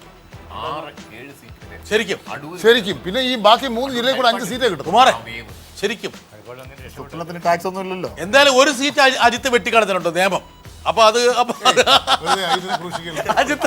അജിത്ത് ഒരു സീറ്റ് ഒഴിവാക്കി. ഞാനും അങ്ങോട്ട് വിയോജിക്കുകയാണ്. ഞാൻ അഡ്വക്കേറ്റ് ബഷീറിനോടൊപ്പം നിൽക്കുകയാണ്. ഞാൻ പറഞ്ഞോട്ടെ. അതായത് ഇതാണ് 2011. അതിന്റെ അർത്ഥം ഒരുപക്ഷെ 2011 പ്രഭാഷ് ഇടതുപക്ഷം മാക്സിമം അവിടെ പിടിച്ചിട്ടുണ്ടാകണം. അതല്ലേ മനസ്സിലാക്കേണ്ടത്? അതെ അല്ലേ? അത് മാത്രമല്ല, ജേക്കബ് ജോർജ് പറഞ്ഞ പോലെ പത്തനംതിട്ടയിൽ എത്രയോ സീറ്റുകൾ LDF കിട്ടാത്ത സീറ്റുകൾ പോലും കിട്ടിയിട്ടുണ്ട്. അതുകൊണ്ട് ആ ഒരു ഫാക്ടർ, അതിന്റെ ആ ഒരു ഓർത്തഡോക്സ് ആ ഒരു ആങ്കറിന്റെ വേവ് ഇനി ഹരിപ്പാട് വരെ എത്തി എന്ന് ഓർക്കണം. അടൂർ വഴി ഇങ്ങനെ ഹരിപ്പാട് കഴിഞ്ഞ തവണ. അതുകൊണ്ടാണ് ഇടതു മുന്നണിക്ക് അത്രയും സീറ്റ് കിട്ടിയത്. അപ്പം ശ്രീ M. ശിവകുമാർ, ഈ തെരഞ്ഞെടുപ്പിൽ ഇടതു മുന്നണിക്ക് 2011 അപേക്ഷിച്ച് ഒരു 2 സീറ്റും കൂടി വർദ്ധിക്കാൻ സാധ്യതയുള്ളൂ. അല്ല. ഓക്കെ, അദ്ദേഹത്തിന്റെ ഇതേ ഒന്ന് പറഞ്ഞോട്ടെ. ജില്ലകൾ വച്ച് തന്നെ പരിശോധിച്ചു, അല്ലാതെ ജനറലൈസ് ചെയ്ത് പറയേണ്ട കാര്യമില്ല. ഇപ്പൊ ആലപ്പുഴ ജില്ല കഴിഞ്ഞ തവണ 9 സീറ്റാണ് ഉള്ളത്. കഴിഞ്ഞ തവണ 7 കിട്ടി. ഹരിപ്പാടും ചെങ്ങന്നൂരുമാണ് നഷ്ടപ്പെട്ടത്. എന്നാൽ ഇപ്പോൾ ഞാൻ പറയാം, ചെങ്ങന്നൂർ ഉറപ്പാണ്, ഹരിപ്പാടും കിട്ടാൻ സാധിക്കും. 9 കിട്ടുന്ന ഒരു ജില്ലയായിരിക്കും. അടുത്ത് പത്തനംതിട്ട പിന്നെ പറയാം. കൊല്ലത്ത് കഴിഞ്ഞവണ 2 UDF ആണ്. അതിൽ ഗണേഷ് കുമാർ ഇപ്പുറത്താണ്. ചവറ മാത്രമേ ഉള്ളൂ. ആ ചവറ സീറ്റും LDF കിട്ടും. 100%. അത്ഭുതം സംഭവിക്കാൻ പോകുന്ന തെക്കൻ മേഖലയിലാണ്. അപ്പം എന്തായാലും ഡോക്ടർ പ്രഭാഷ് വർദ്ധിച്ച തിരുവനന്തപുരം പറഞ്ഞില്ല. തിരുവനന്തപുരത്ത് 5 സീറ്റാണ് ഉള്ളത് ഇപ്പോൾ LDF. 5 നിലനിർത്തുന്നത് മാത്രമല്ല, അത് 8 മുതൽ 10 വരെ സീറ്റായി വന്നു. ഏതൊക്കെ സീറ്റാ? ഏതൊക്കെ സീറ്റ് എന്ന് പറഞ്ഞാൽ കാര്യം അതിൽ എന്തെങ്കിലും കിട്ടാൻ വേണ്ടിയിട്ടാണ് കേട്ടോ. പക്ഷെ ഒരു കാര്യം പറയാം, BJP ട്രിവാൻഡ്രം ജില്ലയിൽ അക്കൗണ്ട് ഓപ്പൺ ചെയ്യില്ല. ഓക്കെ, ഇവിടെയാണ് ബെസ്റ്റ് കാൻഡിഡേറ്റ്സ് ട്രിവാൻഡ്രം മേഖലയിൽ വന്നിട്ടുള്ള ഇതാണ് LDF ഇത്തവണ. മുരുകൻ, ഇത് CM വിജയകുമാറിന്റെ കണക്കോട് താങ്കൾ യോജിക്കുന്നു? അല്ല, അത് അങ്ങനെ യോജിക്കാൻ പറ്റത്തില്ല. കാരണം വെച്ചാൽ അത് ഈ പറഞ്ഞ പോലുള്ള ഒരുപാട് ഫാക്ടേഴ്സ് ഉണ്ട് അതിനകത്ത്. BJPയുടെ വോട്ട് ഒരു വലിയ നിർണായക ഘടകമാണ് അവിടെ. BJP ജയിച്ചില്ലെങ്കിലും ചിലരെയൊക്കെ തോൽപ്പിക്കാൻ പറ്റും. റീസണബിൾ കണക്കല്ലേ ഒരു പക്ഷേ ഒരു സർവേയിൽ വരത്തിൽ നോക്കുമ്പോഴത്തേക്ക് എനിക്ക് തോന്നുന്നു UDF-ന് അല്പം കൂടെ കൊടുക്കാം എന്നാണ് പറയുന്നത്. UDF ട്രിവാൻഡ്രത്ത് ഡോക്ടർ മൊത്തം നോക്കുമ്പോൾ നമ്മുടെ ഈ ഭാഗത്തേക്ക്. കാരണം പത്തനംതിട്ട ജില്ല എൻ്റെ ജില്ലയാണ്. അതെ, അവിടെ നമ്മുടെ രണ്ടുപേരുടെ ജില്ലയാണ്. ഒരു സെക്കൻഡ്, ഞാൻ വിചാരിച്ച അജിത്ത് നിയമകാരനാണെന്ന് വിചാരിച്ചു. അതുകൊണ്ടല്ലേ നിയമത്തെ കുറിച്ച് ധൈര്യമായിട്ട് പറഞ്ഞു. പത്തനംതിട്ടയിൽ ആകെ സീറ്റ്. അല്ല, ഒരു സെക്കൻഡ്, ഇവിടെ ഓക്കെ. ഇനി ഇവിടെ കുമാറിന്റെ പ്രതീക്ഷകൾ ഇതാണ് ഏറ്റവും ഇവരെല്ലാം വീതം വെച്ച് കഴിയട്ടെ. വരട്ടെ. പത്തനംതിട്ട ജില്ലയിൽ ഒരു സെക്കൻഡ്, ഞാനിത് പെട്ടെന്ന് പോകണം. കാരണം വെച്ചാൽ എനിക്ക് മനസ്സിലായി, പിന്നെ ജേക്കബ് പറഞ്ഞിരുന്ന് പത്തനംതിട്ടയിൽ ഒരു പക്ഷേ ചില സീറ്റുകൾ ഇടതുപക്ഷം നഷ്ടപ്പെട്ടേക്കാമെന്നല്ലേ താങ്കൾ സൂചിപ്പിച്ചു. നഷ്ടപ്പെട്ടേക്കാമെന്ന് പറയുന്നില്ല, പക്ഷേ വളരെ ശക്തമായ മത്സരം. ഉദാഹരണത്തിന് റാന്നിയിൽ വിജയിക്കുമായിരിക്കും. രാജു എബ്രഹാം വിജയിക്കും. പക്ഷേ ശക്തമായ ഒരു പോരാട്ടത്തിൽ കൂടെ മാത്രമേ വിജയിക്കാൻ പറ്റൂ. ശക്തമായ ഒരു ഇതുവരെയും രാജു എബ്രഹാമിന് ഒരു വിജയം പ്രതീക്ഷിച്ചുകൊണ്ടായിരുന്നു മത്സരിക്കുന്നത്. ഇത്തവണ ഒരു കാര്യം കൂടെ ശ്രദ്ധിക്കണം. ഈ മേഖലയില് BJPക്ക് ഉണ്ടാകുന്ന വർധന ഏത് മുന്നണിയായിരിക്കും ബാധിക്കുക? അത് പ്രധാനമാണ്. അതിനൊരു പ്രധാനപ്പെട്ട ഘടകം ഈ മേഖലയിൽ പ്രധാനം റാന്നിയിൽ രണ്ടുപേരുടെയും ബാധിക്കും. കാരണം അതിന് വേറൊരു സമവാക്യമാണത്. കാരണം എവിടെയെല്ലാം 2ാം സ്ഥാനത്ത് ആര് ജയിക്കാൻ സാധ്യതയുണ്ട്? ജയിക്കാൻ സാധ്യതയുള്ള ന്യൂനപക്ഷങ്ങൾ വോട്ട് കൊടുക്കും.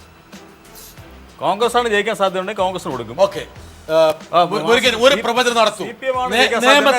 നിയമത്ത് ആര് ജയിക്കും? അല്ല, പ്രവചിക്കാതെ നിയമത്ത് ശിവൻകുട്ടിയാണ് ജയിക്കാൻ സാധ്യതയുള്ളത്. കാരണം 26,000 മുസ്ലിംസ് ഉണ്ട്. മാത്രമല്ല കഴിഞ്ഞവണ തന്നെ ശിവൻകുട്ടി ജയിക്കേണ്ടത് കാൻഡിഡേറ്റ്. പക്ഷെ പുള്ളി ജയിച്ചത് അവസാനം ഈ മുസ്ലിം ബെൽറ്റിൽ വോട്ട് അറിയാം.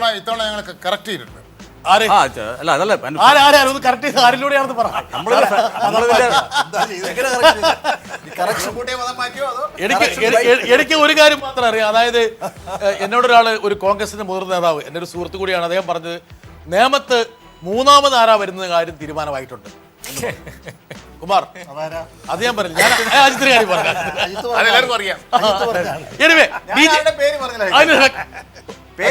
അതിന്റെ പറഞ്ഞതിന് ആരെ പറഞ്ഞാലും വൈക്കോലിന്റെ മുകളിൽ ഇട്ടിട്ട് ചക്ക വെട്ടരുത് കേട്ടോ. ഞങ്ങളുടെ പത്തനംതിട്ട ജില്ലയിലേക്ക് പോവാം. നമുക്ക് പത്തനംതിട്ടയിലേക്ക്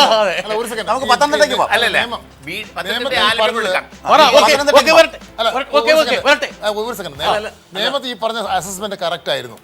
കഴിഞ്ഞ തവണ 3 മണിക്ക് ശേഷമാണ് ശിവൻകുട്ടി ജയിച്ചത്. അതിനുള്ള കാരണവും ഇവിടെ പറഞ്ഞ് ഞാൻ റിപ്പീറ്റ് ചെയ്യുന്നില്ല. പക്ഷെ ഇത്തവണ ഞങ്ങൾ ആ പാഠം ഉൾക്കൊണ്ടു.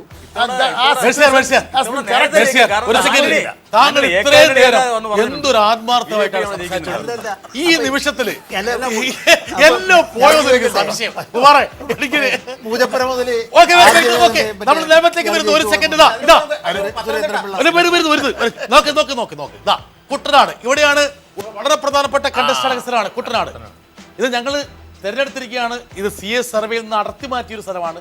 അവരുടെ ഭാഗവാക്കല്ല ഇത്. നോക്കുക, LDF കൺസിസ്റ്റന്റ് ആയിട്ട് ജയിച്ച മണ്ഡലമാണ് 2010. പക്ഷെ 2014 ലോകസഭയിൽ UDF-ന് മേൽക്കോയ്മ, 2015 തദ്ദേശത്തിൽ LDF-ന് ചെറിയൊരു മേൽക്കോയ്മ. പക്ഷെ എങ്കിൽ പോലും വലിയ വ്യത്യാസമില്ല. ഇവിടെയാണ് BJP, ഒരുപക്ഷെ BDJS ഒരുപാട് പ്രതീക്ഷ അർപ്പിക്കുന്ന മണ്ഡലം. ഈ 19,000-ത്തെ 40,000-ലേക്ക് കെട്ടിക്കാൻ പറ്റുമോ ജേക്കബ് ജോർജ്? ഈ ഫിഗേഴ്സ് കണ്ടാൽ പറ്റില്ല. പക്ഷെ ഞാൻ കുട്ടനാട് പോയപ്പോൾ ആന്റി ഇൻകംബൻസി മാത്രമല്ല, ഒരു BDJS-ന്റെ ഒരു ചെറിയ തരംഗം ഉണ്ട് അവിടെ. ആ തരംഗം വലിയ തിരമാലയൊന്നും ആകുകയില്ല, പക്ഷേ ഒരു തരംഗമുണ്ട്.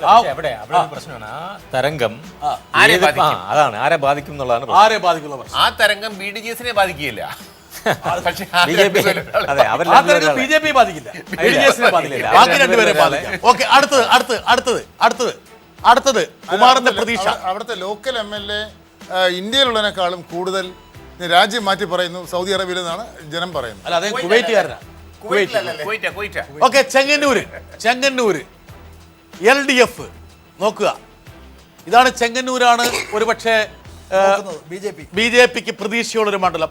അതിന് കാരണമുണ്ട്. എന്താ വെച്ചാൽ 2015 30,000-ഓളം വോട്ട് അവിടെ BJP പോളിംഗ് ചെയ്തു. ഒരു 15,000 ഡിഫറൻസ്. ഇവിടെയാണ് ശ്രീധരൻപിള്ള. കുമാറെ, ഇവിടെയല്ലേ താങ്കളുടെ സ്വപ്നം ഇവിടെ കിടക്കണേ അല്ലേ? ആണ്. ഇവിടെ എന്ത് സാധ്യതയുണ്ടോ ജേക്കബ്? ഇവിടെ അവിടെ BJPക്ക് സാധ്യത തള്ളിക്കളയാനാവില്ല. അവിടെ വേറൊരു ഫാക്ടർ കൂടെ ഉണ്ട്. അവിടെ പഴയ കോൺഗ്രസ് MLA ശോഭന ജോർജ് അവിടെ സ്ഥാനാർത്ഥിയാണ്. അതുകൊണ്ട് ആർക്ക് ഗുണമുണ്ടാവും? അല്ല, അത് കോൺഗ്രസിന് ഒരുപക്ഷെ ദോഷം ചെയ്യുമോ എന്നറിയില്ല. കോൺഗ്രസ് തോക്കും. അറിയേണ്ട കാര്യമില്ല. കോൺഗ്രസിന് ദോഷം ചെയ്യുമോ എന്നറിയില്ല. കോൺഗ്രസിന് ദോഷം ചെയ്യും. അത് വളരെ ഒരു എന്താ പറയാ, ജസ്റ്റ് ലൈക്ക് നെഗ്ലിജിബിൾ. ഒരു ഫ്ലീ ബൈ. പക്ഷേ ഇലക്ഷനിലൊക്കെ നെഗ്ലിജിബിൾ എന്ന് പറഞ്ഞാൽ പറ്റില്ല. 10,000 വോട്ടൊക്കെ എവിടെ പിടിക്കാൻ? അത് അവിടെ ത്രികോണം നടക്കുമ്പോഴാണ് നെഗ്ലിജിബിൾ എന്ന് പറയുന്നത് താങ്കള്. അതായത് ഈ സാധാരണ രീതിയിൽ അജിത്ത് ഇങ്ങനെയുള്ള അസുഖകരമായ മേഖല വരുമ്പോൾ പ്രതികരിക്കാത്ത അജിത്ത് ഇത് ചാടി കയറി പറഞ്ഞു. അതായത് വ്യത്യാസം മറന്നുപോയോ എന്ന് വിചാരിച്ചിട്ട് ചാടി കയറി പറയാണ്.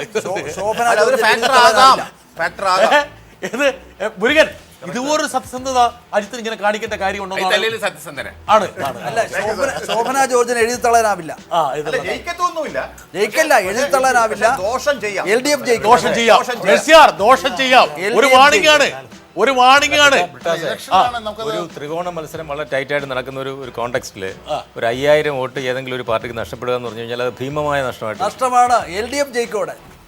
LDF ജയിക്കുമെന്ന് പറയുന്ന ശിവകുമാർ എന്തായാലും അത് യോജിക്കാൻ തയ്യാറായിരിക്കും. ശോഭന ജോർജിന്റെ വോട്ട് വളരെ പ്രധാനമാണ്. ശോഭന ജോർജ് വോട്ട് കൂടുതൽ പിടിക്കാതിരിക്കുന്നുണ്ടെങ്കിൽ അതിന് കാരണം BJP ജയിക്കുമെന്നൊരു പ്രതീതി അവിടെ പ്രചരണം. മാത്രമല്ല, ഇന്ന് സരിതയുടെ വെളിപ്പെടുത്തലിൽ വീണ്ടും വന്ന ഒരാളാണ് വിഷ്ണുനാഥ്. മാത്രമല്ല, ഈ ശോഭന ജോർജിനെ കുറിച്ച് ഡോക്ടർ ലാല് പറയുമ്പോൾ ശോഭന ജോർജിനെ നന്നായിട്ട് അറിയാവുന്ന ആളും കൂടിയാണ്. സുഹൃത്താണ് അല്ലേ? എത്ര വോട്ട് പിടിക്കുന്ന പറയുന്നത്? ശോഭന ജോർജ് സുഹൃത്തായതുകൊണ്ടാണ് എനിക്കൊരു സംശയം ആ കാര്യത്തിൽ. അല്ല, ശോഭന ജോർജ് നല്ല സരിത അങ്ങേ പോലെ എന്റെ സുഹൃത്താണ്. അല്ല, ഇത് ശോഭന ജോർജിലേക്ക് വാ. ശോഭന ജോർജ് നല്ല വോട്ട് പിടിക്കുകയാണെങ്കിൽ അത് UDF-ന് ദോഷം. അത് പറയാൻ വേറെ ആളുടെ ആവശ്യമുണ്ട്. നിങ്ങൾ പറ, പിടിക്കുമല്ലോ എന്ന് പറ. പിടിക്കുകയാണെങ്കിൽ എന്ന് പറയാൻ വേണ്ടിട്ട് വഴിയെ പോകുന്നു. ശോഭന ജോർജ് പിടിക്കേണ്ടത് അവിടുത്തെ ന്യൂനപക്ഷ ക്രിസ്ത്യൻ വോട്ടുകളാണ്. ആ വോട്ടുകൾ ഒരു 50% പിടിക്കാനുള്ള സാധ്യത. അതായത് അവർക്ക് അവർ നേരത്തെ 50% എന്നല്ല, നേരത്തെ അവർ പിടിക്കുമെന്ന് കരുതിയതിന്റെ ഒരു 50% മാത്രമേ. നേരത്തെ പിടിക്കുന്ന കരുതി എത്ര വോട്ടാ? അവര് 5,000 ഒരു 10,000 വോട്ടെങ്കിലും പിടിക്കുന്നത്. അപ്പോൾ 5,000 താഴെ കിട്ടുള്ളൂ. 5,000 വളരെ പ്രധാനമാണ്. 5,000 പ്രധാനമാണ്. അവർ 10,000 പിടിച്ചാൽ LDF ജയിക്കും. 5,000 മാത്രമേ പിടിക്കുന്നുള്ളൂ UDF ജയിക്കും, BJP ജയിക്കും. ഡോക്ടർ ലാൽ, ഇപ്പൊ ഏറ്റവും ഒടുവിലായിട്ട് കേട്ടത് മിസ്റ്റർ ജോൺ, പിന്നെ ശോഭന ഇപ്പൊ കുറച്ച് ലോക്കിയിലാണ്. അവർ ഏകദേശം ഇനി പിൻവലിക്കാൻ സമയമില്ലാത്തതുകൊണ്ട് റിട്ടയർ ചെയ്യുന്ന ഒരു മൂഡിലാണ് ഇപ്പൊ അവർ. സുഹൃത്തായതുകൊണ്ട് മാത്രം പറഞ്ഞ കാര്യമാണ്. അല്ല ബെൽസിയാറെ, ഈ അജിത്ത് എന്തെല്ലാം ഇടപാടുകളാണ് വ്യാപൃതനാകുന്നത്. അതായത് ശോഭന ജോർജിനെ ന്യൂട്രൽ അടിപ്പിച്ചത് അജിത്താണ് കേട്ടോ. അല്ല, പത്രക്കാരൻ. പക്ഷേ അത് ജനത്തിനെ അറിയിച്ചോണ്ടിരിക്കുക. ഓക്കെ, ശരി, വ്യക്തമായി. പക്ഷേ അല്ല, ഞാൻ ഒരു സെക്കൻഡ്, ഞാൻ പറഞ്ഞ പോലെ ഇങ്ങനെ ഈ ബാറ്ററിയുടെ സെൽഫോണിന്റെ ബാറ്ററി പോകുന്ന പോലെ പൈപ്പ് പോകേണ്ട കാര്യമില്ല. പറഞ്ഞാ പോരെ? എന്തോടാ അജിത്തെ വെറുതെ അജിത്തിനെ പറ്റിക്കുന്ന അവര് കേട്ടോ.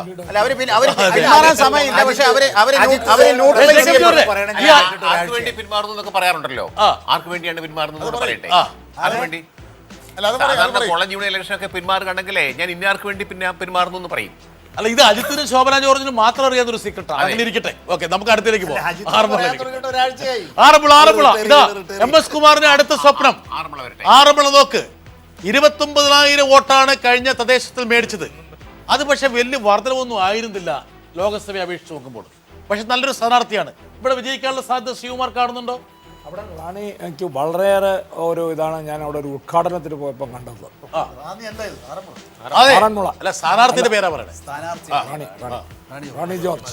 റാണി ജോർജ് ഒരു സ്ഥാനാർത്ഥി റാണിയല്ല, എന്ന നിലയ്ക്ക് വീണ വീണ ജോർജ് ആ രണ്ടും ഒക്കെ ഒന്നാണ്, കുഴപ്പമൊന്നുമില്ല. വീണ ജോർജ് അതെ, വീണ ജോർജ് ആറന്മുളയിൽ ഒരു പൊളിറ്റിക്കൽ കാൻഡിഡേറ്റ് ആയിട്ട് ജനം കാണുന്നില്ല.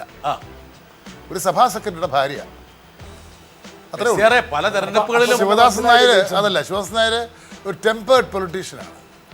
Is a good MLA. മെസ്സിയറെ, ഇവിടെ ലോകസഭയിൽ പണ്ട് ചാൾസ് ഒക്കെ ആരെ വീഴ്ചെന്നുള്ള കാര്യം താങ്കൾക്ക് അറിയാം. അതൊക്കെ ശരിയാ. ആ അതെ, ചരിത്രം അറിയാവുന്ന ആൾക്കാരാണ്. സഭാ സെക്രട്ടറിയുടെ ഭാര്യയാണെന്ന് ജനങ്ങൾക്ക് തോന്നിയാൽ അവർ ജയിക്കും. എന്താണ് ജേക്കബ് ജോർജ്, ഇവിടെ താങ്കളുടെ ഒരു വേണ്ടപ്പെട്ട അവിടെ ഒരു പ്രശ്നമുണ്ട് അവിടെ. അതെ, എന്റെ മണ്ഡലമാണ്.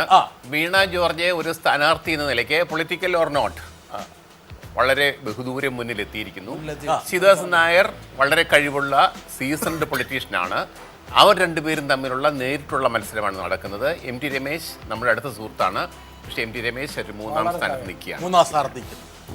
ഇടയ്ക്ക് ഒരു സെക്കൻഡ് പറയൂ. ഇപ്പോൾ ഈ കഴിഞ്ഞ ലോക്സഭാ ഇലക്ഷൻ വന്നപ്പോഴും അതിന് മുമ്പ് അസംബ്ലി ഇലക്ഷൻ വന്നപ്പോഴും ആറന്മുള വിമാനത്താവളത്തിൻ്റെ പേരിൽ വിമാനത്താവളം വേണം എന്ന് നിലപാടെടുത്ത ഒരാളാണ് ശിവദാസൻ നായർ. ബാക്കി എല്ലാവരും അപ്പുറത്തായിരുന്നു. ഇത്തവണ എല്ലാവരും ബാക്കി ഇവർ രണ്ടുപേരും മിണ്ടുന്നില്ല. ശിവദാസൻ നായർ ഇപ്പോഴും അതേ സ്റ്റാൻഡില്ല. വിമാനത്താവളം ഒരു വിഷയമല്ല. വിമാനത്താവളം അവിടെ ഒരു വിഷയമല്ല. ഇപ്പോൾ മറുപടി പറയേണ്ട ഒരു കാര്യം ഞാൻ ചോദിച്ചോട്ടെ. അവിടെ മിസ്റ്റർ രമേശ് ഇപ്പൊ പെട്ടെന്ന് ഒരു ലോക്കിയിലേക്ക് പോയി, ഒരു ലോ ഗിയറിലേക്ക് ഷിഫ്റ്റ് ചെയ്തു. ഈ അജിത്ത് കുറെ കാലമായിട്ട് ലോക്ക് ചെയ്യുന്ന കേട്ടോ. അല്ലല്ല, ആറന്മുള ഞങ്ങളുടെ മണ്ഡലമല്ലേ. അവിടെ MT രമേശ് ഇപ്പൊ കഴിഞ്ഞ 3-4 ദിവസമായിട്ട് ആർക്ക് വേണ്ടി അത് ശ്രീകുമാറിന് പറയാൻ പറ്റുമെന്ന് തോന്നുന്നു. നല്ല ത്രികോണ മത്സരം നടക്കുന്ന ഒരു മണ്ഡലം.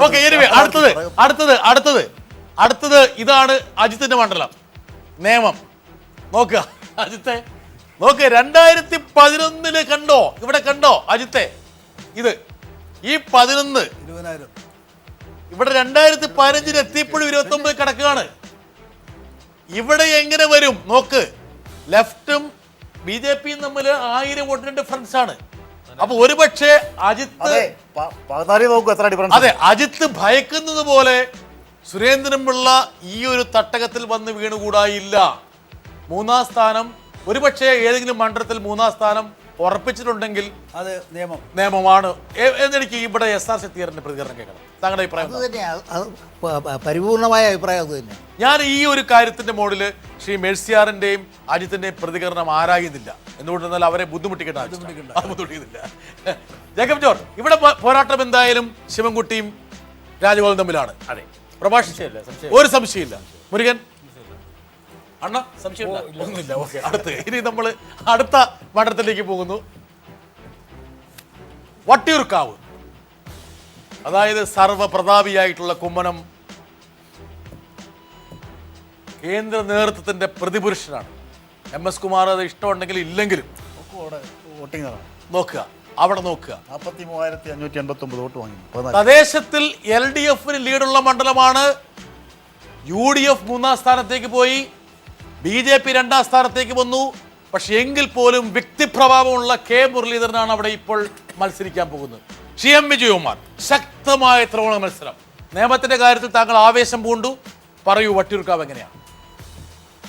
വട്ടിയൂർക്കാവിലെ കണ്ടസ്റ്റ് ആര് തമ്മിലാണ്? മുരളീധരൻ 16,000-ലധികം വോട്ടിന്റെ ഭൂരിപക്ഷത്തിലാണ് ജയിച്ചത്. ഓക്കെ, അത് കോൺഗ്രസിന്റെ വോട്ടല്ല. ആരുടെ വോട്ടായിരുന്നു? അതിൽ മേജർ ഒരു നല്ല ഭാഗം BJPയുടെ വോട്ടായിരുന്നു. BJPയുടെ ഇത് നോക്കിയാൽ അറിയാം. BJPയുടെ വോട്ട് കുമാർ കൊടുത്ത വോട്ടാണ്. ഞാനാണെങ്കിൽ കഴിഞ്ഞ തവണ നേമത്ത് ഇത് നോക്കിയാൽ അറിയാം. രാജേഷ് UDF വോട്ട് കിട്ടിയെന്ന് പറഞ്ഞല്ലോ. BV രാജേഷ് ആണ് മത്സരിച്ചത്. ആ 2011 അസംബ്ലിയിൽ ഉച്ച കഴിഞ്ഞപ്പോൾ ബൂത്തുകൾ തന്നെ എടുത്തുകൊണ്ട് അവർ പോയി. BJPയുടെ ഒറ്റ ഏജന്റ്മാർ പോലും ഉണ്ടായിരുന്നില്ല. ആ വോട്ടാണ് മുരളീധരൻ. അത് കറക്റ്റാണ്. നോക്കുക, 13,000-ൽ നിന്ന് പെട്ടെന്ന് 43,000 ആകണമെങ്കിൽ ഇവിടെ മുരളി വോട്ട് കൊണ്ടുപോയിട്ടുണ്ട് കുമാറെ.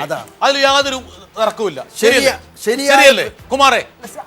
അന്ന് മുരളീധരൻ വോട്ട് ചെയ്തവരെ പിൽക്കാലത്ത് ഞങ്ങൾക്ക് വോട്ട് ചെയ്തിട്ടുണ്ടോ?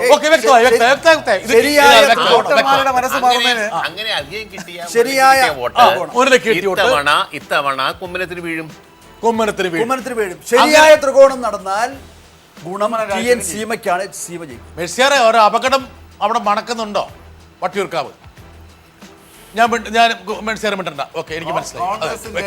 കോൺഗ്രസിന്റെ പ്രവർത്തനം തീരെ ഇല്ലാത്ത മണ്ഡലങ്ങളിൽ ഒന്നാണ്. പക്ഷേ അത് ഞാൻ വിയോജിക്കുന്നു. കഴിഞ്ഞ 5 കൊല്ലക്കാലം പ്രവർത്തനം നടത്തിയ MLA ആണ്, ആ മണ്ഡലത്തിനെ നഴ്സ് ചെയ്ത MLA ആണ്. മണ്ഡലത്തിൽ നിറഞ്ഞു നിന്ന MLA ആണ്. ഇലക്ഷൻ രംഗത്തെ പ്രവർത്തനത്തെ കഴിഞ്ഞ 5 കൊല്ലമായിട്ട് പ്രവർത്തിച്ചു. കേരളത്തിലെ ഏറ്റവും നല്ല MLA-മാരിൽ ഒരാളാണ് കെ മുരളീധരൻ. പക്ഷേ ഞാൻ അവിടെ താമസിക്കുന്ന ആളാണ്, വട്ടിയൂർക്കാവിൽ. പക്ഷേ ഇവിടെ ഇലക്ഷൻ എന്ന് പറഞ്ഞാൽ പ്രവർത്തിച്ചു കഴിഞ്ഞു. ഇനിയിപ്പോ 5 ദിവസം ചെയ്യണ്ട. അല്ല അജിത്ത്, പോയിന്റ് ഒരു സെക്കൻഡ് പ്ലീസ്. നമ്മൾ ഒരു പൊളിറ്റിക്കൽ ഡിസ്കഷൻ ആണ്. അജിത്തെ ഒരു സെക്കൻഡ് ശ്രദ്ധിക്കുക.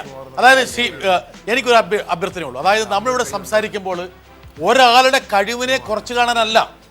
ഇപ്പൊ ഉരുത്തിരിയുന്ന ഒരു രാഷ്ട്രീയ സാഹചര്യത്തില് മുൻകാലങ്ങളില് കോൺഗ്രസിന് പോയിരുന്ന BJP RSS വോട്ടുകൾ ഇക്കുറി അവരുടെ സംസ്ഥാന പ്രസിഡന്റ് മത്സരിക്കുമ്പോൾ അവരിലേക്ക് ധ്രുവീകരിക്കണം. തെറ്റാണ് ബിട്ടാസ്. BJP-യുടെയോ RSS-ന്റെയോ ഒരു വർക്കറുടെ വോട്ടും പോയിട്ടുണ്ടാവില്ല. ഈ 13,000 MS കുമാർ, ഈ 13,000 43,000 എങ്ങനെയാണ്? BJP-ക്ക് വോട്ട് വർദ്ധിച്ചുകൊണ്ടിരിക്കും. വോട്ടർമാരെല്ലാം BJP-യുടെ വോട്ടെന്ന് പറയാൻ പറ്റുമോ? വർക്കേഴ്സ് വോട്ടർമാരും രണ്ടാണ്. നിങ്ങൾ എപ്പോഴും അങ്ങനെ കാണണം. കുമാർ അങ്ങനെ പറയരുത്. ഇല്ലില്ല, വട്ടിയൂർക്കാവ് എന്റെ കോൺസ്റ്റിറ്റ്യുവൻസി. ഓക്കെ, പറയട്ടെ. ഇപ്പോഴും ഞാൻ അതിന്റെ ചുമതല എടുത്ത് വർക്ക് ചെയ്യുന്ന ആളാണ്. ഞാൻ ശരിയായ ത്രികോണം, ട്രയാങ്കിളാണിപ്പോൾ, ശരിയായി അത് വർക്കൗട്ട് ചെയ്താൽ CMയ്ക്കാണ് അതിന്റെ ബെനിഫിറ്റ് കിട്ടുക. മുരളീധരൻ അതായിക്കോട്ടെ, അത് അദ്ദേഹത്തിന് അങ്ങനെ പറയാൻ സാധിക്കും. വട്ടിയൂർക്കാവുകാരെ ഒന്നുകൂടെ പറ. അദ്ദേഹം പറഞ്ഞത് വളരെ കറക്റ്റ്. ഞാൻ ഇക്കാര്യത്തിൽ മേഴ്സിയാറിന്റെ പ്രതികരണം ആരായുന്നില്ല. അടുത്ത മണ്ഡലത്തിലേക്ക് ഞാൻ വേറൊന്നുമല്ല, ഒരു കാര്യം എനിക്കറിയുന്ന ഒരു കാര്യം, ഞാനും വട്ടിയൂർക്കാവുകാരനാണ്. എല്ലാവരും ആയോ? അല്ല, എൻ്റെ ഞാനവിടെ, പക്ഷേ എൻ്റെ ഇത് ഞാൻ മനസ്സിലാക്കുന്നത് 5 വർഷക്കാലം വളരെ സജീവമായി രംഗത്തുണ്ടായിരുന്ന ഒരു MLA ആണ്.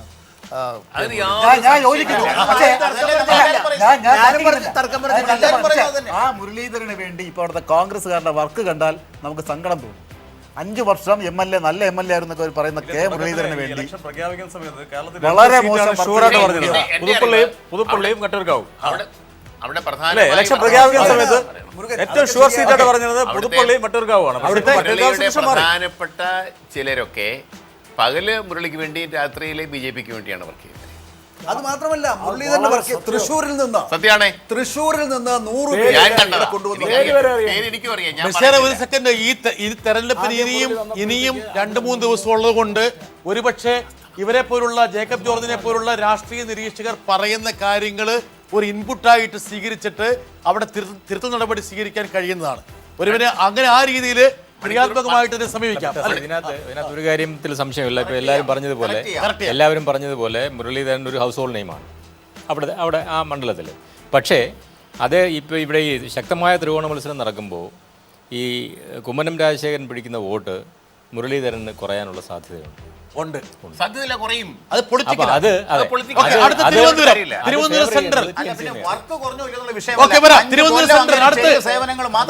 എനിക്ക് പിന്നെ MS കുമാർ നൂല് കെട്ടിയിറക്കിയ ഒരു സ്ഥാനാർത്ഥി ഇവിടെയുണ്ട്, ശ്രീശാന്ത്. MS കുമാർ, ഞാൻ താങ്കളാണ് ഇവിടെ സ്ഥാനാർത്ഥിയായിട്ട് കണ്ടിരുന്നത്. ഓക്കെ, അതുകൊണ്ട് പറഞ്ഞേക്കാം. ആ മണ്ഡലത്തില് നോക്കുക, അതായത് 30,000 വോട്ട് BJP പിടിച്ച മണ്ഡലമാണ്. രാജഗോപാൽ ലീഡ് ചെയ്ത മണ്ഡലമാണ്. രാജഗോപാൽ ലോക്സഭയിലേക്ക് മത്സരിച്ചപ്പോൾ ലീഡ് ചെയ്ത മണ്ഡലമാണ്. ഒരു പ്രതീക്ഷ BJP-ക്ക് ഉണ്ട് അവിടെ സെന്ററിൽ. ശ്രീശാന്ത് 3-3 സ്ഥാനം. 3 അപ്പൊ അത് നമ്മൾ നമ്മുടെ ഒരു അബ്കാരി മത്സരിക്കുന്നുണ്ട്. അത് ഏത് സ്ഥാനത്താവും? ബിജു രമേശ്. പക്ഷേ ഒരു കാര്യമുണ്ട്, ഈ മേഖലയിൽ ഒരുപാട് പത്രക്കാരുള്ളതാണ്. അവരുടെ വോട്ടൊക്കെ ബിജു രമേശ് കിട്ടും. ഓക്കെ, അടുത്തേക്ക് പോവാം. അടുത്ത കഴക്കൂട്ടം. കഴക്കൂട്ടത്ത് ഇതാണ് വളരെ പ്രധാനപ്പെട്ട ഒരു മത്സരമാണ്. എനിക്ക് തോന്നുന്നു ഏറ്റവും കൂടുതൽ കാലം ഒരു BJP സ്ഥാനാർത്ഥി ഇരുന്ന് പ്രവർത്തിച്ചൊരു സ്ഥലമാണ് കഴക്കൂട്ടം. മുരളീധരൻ അവിടെയും BJP ലോകസഭയിൽ ലീഡ് ചെയ്ത മണ്ഡലമാണ്.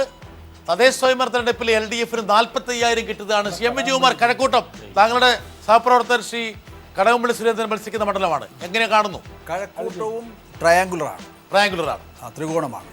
ആ ത്രികോണം ശരിക്കും വർക്കൗട്ട് ചെയ്താൽ കടകംപള്ളി നല്ല ഭൂരിപക്ഷത്തിൽ ജയിക്കും. വാഹിദ്, കടകംപള്ളി വിജയിക്കും. അല്ല ഞാൻ വാഹിദിനെ തോപ്പിക്കാൻ സാധ്യമല്ല. അജയനാണ്. അജയനാണ്. ഓക്കെ, വാഹിദിന്റെ പേര് അജയ് എന്ന് മാറ്റി. വാഹിദ് ഈ പറയുന്ന ഒരു നല്ലൊരു MLA ആണ്, ജനങ്ങൾക്കൊക്കെ പ്രിയങ്കരനായ MLA ആണ്. പക്ഷേ പൊളിറ്റിക്സ് വരുമ്പോൾ അവിടെ പൊളിറ്റിക്സ് തന്നെയാണ് പ്രധാനം. അപ്പൊ അവിടെ ആര് ജയിക്കും? അത് എന്റെ മണ്ഡലമാണ്. എല്ലാവർക്കും ഒരേ മണ്ഡലം കൊടുക്കണമല്ലോ. ഇത് അവിടെ ജയിച്ചു വന്നതെന്ന് പറഞ്ഞാൽ മെയിനായിട്ടും ഒരു BJP ശക്തമായ ഒരു സാന്നിധ്യം ഇല്ലാത്ത സമയത്ത് ആ വോട്ട് എന്നുവെച്ചാൽ BJPയുടെ പ്രവർത്തകർ വോട്ട് ചെയ്യുന്നുള്ള എന്നല്ല ഞാൻ പറയുന്നത്. BJP അനുഭാവികളോ അങ്ങനെയുള്ള ആൾക്കാരൊക്കെ തന്നെ നല്ലതുപോലെ അദ്ദേഹത്തിന് സഹായിക്കുന്ന ഒരു സിറ്റുവേഷൻ ഉണ്ട്. അങ്ങനെയാണ് അദ്ദേഹം മിഡിൽ ക്ലാസ് ജയിച്ചു വന്നത്. ഇപ്പോൾ അതിൻ്റെ സിറ്റുവേഷൻ മാറി.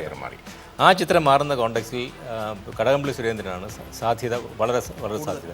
എൻ്റെ ഒരു പിന്നെ മാത്രമല്ല, ഇദ്ദേഹം നല്ല MLA ഒക്കെ ആണെങ്കിൽ പോലും അദ്ദേഹത്തിനെതിരെ ഒരുപാട് ആരോപണങ്ങൾ, അങ്ങനെ കുറേ പ്രശ്നങ്ങളുണ്ട്. പ്രത്യേകിച്ച് ആ സ്ഥലം, ആ മാസ്റ്റർ പ്ലാനുമായിട്ട് ബന്ധപ്പെട്ട കുറേ ആരോപണങ്ങൾ, ഒരുപാട് പോരായ്മകൾ അവിടെ ഉണ്ടല്ലോ അജിത്ത് കാണുന്നില്ല. അതുപോലെ മിസ്റ്റർ മുരുക മുമ്പ് പറഞ്ഞു ടെക്കീസിന്റെ ഒരു സർവേ അവർ നടത്തിയെന്ന് പറഞ്ഞു. ടെക്കീസിന്റെ ആ ഒരു ടെക്നോ പാർക്ക് കഴക്കൂട്ടത്ത് കിടക്കുന്ന ടെക്കീസിന്റെ വോട്ട് അവിടെ നിർണായകമാകും ഒരു പക്ഷേ. ട്രിവാൻഡ്രത്ത് ഒരു ഏറ്റവും കൂടുതൽ political എന്ന് പറയുന്നത് ട്രിവാൻഡ്രത്ത് ഓരോ മണ്ഡലങ്ങൾക്ക് ഓരോ ഐഡന്റിറ്റി ഉണ്ട്. പലതും കമ്മ്യൂണലായൊക്കെ ഒരുപാട് ഫാക്ടേഴ്സ് ഉള്ളതാണ്. നാഷണൽ ഗെയിംസുമായിട്ട് ബന്ധപ്പെട്ടു ഓക്കെ, നമുക്ക് ഒരുപക്ഷെ നമ്മൾ മലബാറിന്റെയും മധ്യ കേരളത്തിന്റെയും ഒക്കെ ചിത്രമെടുത്തു തെക്കൻ തിരുവിതാംകൂറിലേക്ക് എത്തി. ഇനി നമ്മൾ സംസ്ഥാനത്തിന്റെ ചിത്രമാണ് നമ്മൾ അനാവരണം ചെയ്യേണ്ടത്. ഒരുപക്ഷെ നിങ്ങൾക്ക് വേണമെങ്കിൽ ഒന്ന് കണക്ക് കൂട്ടാനുള്ളൊരു സമയം തരാൻ വേണ്ടിയിട്ട് ഒരു ചെറിയ ബ്രേക്കിലേക്ക് നമ്മൾ പോവുകയാണ്. ആ ബ്രേക്ക് കഴിഞ്ഞ് തിരിച്ചു വരുമ്പോഴേക്കും നിങ്ങൾ കണക്ക് കൂട്ടിയ കണക്കുകൾ കൂടി ഒരുപക്ഷെ പ്രേക്ഷകരുമായിട്ട് പങ്കുവെക്കണമെന്ന് അഭ്യർത്ഥിക്കുന്നു. ശിവകുമാർ പേരെടുക്കൂ.